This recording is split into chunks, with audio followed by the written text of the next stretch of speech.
स्पाइलजिया इसका common name है pink root. इसे प्रूव किया था डॉक्टर हैनीमैन ने। ये बिलोंग करता है फैमिली लोगेनेसी से। इंट्रोडक्शन की बात करें ऑफ स्पाइलजिया, ये बहुत ही अच्छी ग्रेट रेस्ट रेमेडी है फॉर वर्म रेमेडी। ये एक्सपेल करता है वर्म को, ये वर्म एक्सपेलर भी इसे कहते हैं। अब हम बात करते हैं क्लिनिकल सिम्टम्स की। ये एंजाइना पेक्टोरलिस में, सीरियली न्यूरैल्जिया में, cold, constipation, depression of spirit, eye pain in, glaucoma, headache, heart affection, neuralgia, toothache and worm में बहुत ही कारगर दवा है। स्पाइरलजिया की बात करें तो ये ज़्यादातर न्यूरल नर्वल रिलेटेड प्रॉब्लम के लिए काफ़ी अच्छी मेडिसिन करते हैं। इसकी स्पेयर ऑफ एक्शन की ये कहाँ कहाँ किन किन जगहों में काम करती है। हार्ट में काम करती है, आइज में काम करती है। Fifth cranial nerve, trigeminal nerve is affected by the medicine, उस पर ये काम करती है। हेड में काम करती है, लेफ्ट साइड हेड में ज़्यादातर काम करती है। अब हम बात करते हैं इसकी पर्टिकुलर सिम्टम्स के बारे में। सबसे पहले बात करते हैं आईज़ के बारे में। लेफ्ट साइड ऑफ आई में इसे यूजुअली दिक्कत आती है। उसे ऐसा फील होता है मरीज को जैसे कि उसकी आँख की आई बॉल काफ़ी बड़ी हो चुकी है। पेन की कैरेक्टर की बात करें तो पेशेंट को वॉयलेंट अचानक से पेन आता है। पेशेंट का प्यूपिल डायलेट होने लग जाता है। सीवियर पेन होता है आँख के अराउंड। आईबॉल बहुत ज़्यादा सेंसिटिव हो जाता है कि पेशेंट अगर उसे टच भी करे तो उसे काफ़ी पेन होता है। उसे शार्प कटिंग पेन होते हैं, उसे स्ट्राइकिंग पेन होता है। मॉडलिटीज़ की बात करें तो पेशेंट को आइस को टच करने से या फिर किसी भी तरीके की मोशन से, नॉइज़ से, कोल्ड से पेशेंट की तकलीफ़ें बढ़ जाती हैं। अब हम बात करते हैं न्यूरैल्जिया के बारे में ऑफ ट्राइजेमिनल नर्व। लोकेशन है इसका left side, left orbit, left eye में इसे तकलीफ़ बढ़ती है। Left side of the teeth में भी इसे प्रॉब्लम होता है।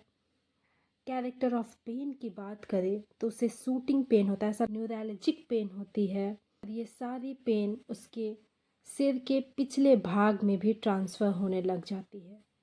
मोडालिटीज़ की बात करें तो पेशेंट को सुबह से शाम तक दर्द होती है। नॉइज़ से प्रॉब्लम होता है, कोल्ड वेदर से प्रॉब्लम होता है, रेनी वेदर से प्रॉब्लम होता है। पेन रिलीफ होता है बाय प्रेशर से। अगर उसे कोई मसाज कर रहा हो, वहाँ पे कोई मालिश कर दे रहा हो, वहाँ पे कोई प्रेस कर रहा हो जहाँ पे उसका इफ़ेक्टेड पार्ट है, तो उसे बेटर फील होता है। पोजीशन की बात करें कि ये सारी तकलीफ़ें कैसे बढ़ती है, तो पेशेंट को अक्सर टूथ एक के बाद ये प्रॉब्लम बढ़ती है। टोबैको खाने से एंड स्मोकिंग से प्रॉब्लम बढ़ जाती है। कैरेक्टर ऑफ पेन की बात करें तो पेशेंट को ऐसा लगता है टियरिंग पेन होता है दांत में, जैसे कि कोई दांत को फाड़ के निकल जा रहा हो।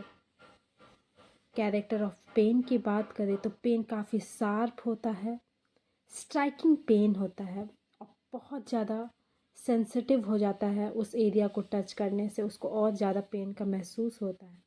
मोडालिटीज़ की बात करें तो पेशेंट को एग्रावेशन होता है, परेशानी बढ़ जाती कोल्ड एयर से, पानी से पेशेंट की तकलीफ़ें ख़त्म होती है खाना खाने से या आराम करने से। अब हम बात करते हैं हेडेक की।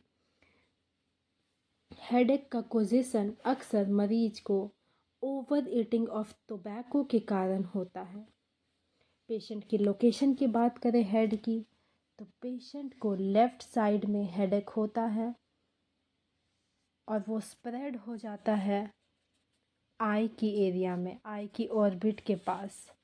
सेंसेशन की बात करें तो पेशेंट का सिर ऐसे लगता है मानो उसके सिर को कोई बांध दिया हो। पेन की कैरेक्टर की बात करें तो पेशेंट को काफ़ी वॉयलेंट पेन होता है, अचानक से पेन होता है, थ्रॉम्बिंग पेन होता है, पल्सेटिंग टाइप ऑफ पेन होता है, वहाँ के पल्स महसूस होते हैं उसे। स्ट्राइकिंग पेन होता है, आई बॉल में पेन होता है, इनटू द बैक हेड। जब उसे सर दर्द होती है तो उसके सर काफ़ी सेंसिटिव हो जाती है, अगर कोई उसे टच भी कर दे तो उसे काफ़ी पेन होने लग जाता है।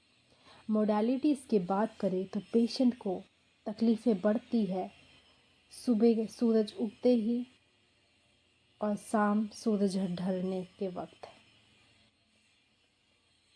पेशेंट को एग्रावेशन होता है मोशन से, चलने फिरने से, नॉइज़ से और टच से। रिलीफ की बात करें तो पेशेंट को रिलीफ तब पहुंचती है जब वो आराम करे। अगर उस ज़्यादातर मरीज को लेफ़्ट साइड में तकलीफ़ होती है, हेड हो या आइज़ हो या फिर न्यूरोलॉजिक पेन हो, तो पेशेंट को राइट के साइड लेटने से पेन में रिलीफ मिलता है। हार्ट की बात करें तो पेशेंट को रूमेटिक अफेक्शन होता है हार्ट में, पेनफुल एसोसिएशन होता है विथ वल्बर ट्रबल। हार्ट के जो वॉल्व होते हैं वो ओपनिंग और क्लोजिंग में उसे परेशानी होती है। हार्ट की बात करें तो पेशेंट को रूमेटिक पेरिकार्डियटिस हो जाता है एंड एंडोकार्डियटिस हो जाता है। हार्ट में इन्फ्लामेशन एंड स्वेलिंग हो जाती है, इरेगुलर हार्ट बीट होती है, वॉयलेंट पल्पेशन होती है, अचानक अचानक से दिल का धड़कन बढ़ जाना, कभी कभी घट जाना। पेशेंट को चेस्ट में ऐसा पेन होता है जैसे कोई चेस्ट में चाकू घोंप दिया हो। मोडालिटीज़ की बात करें तो पेशेंट को तकलीफ़ें बढ़ती है अगेन टच से, मोशन से और कोल्ड वेदर से। आराम की बात करें तो पेशेंट को आराम होता है सोने से, राइट साइड की तरफ सोने से उसे आराम होती है।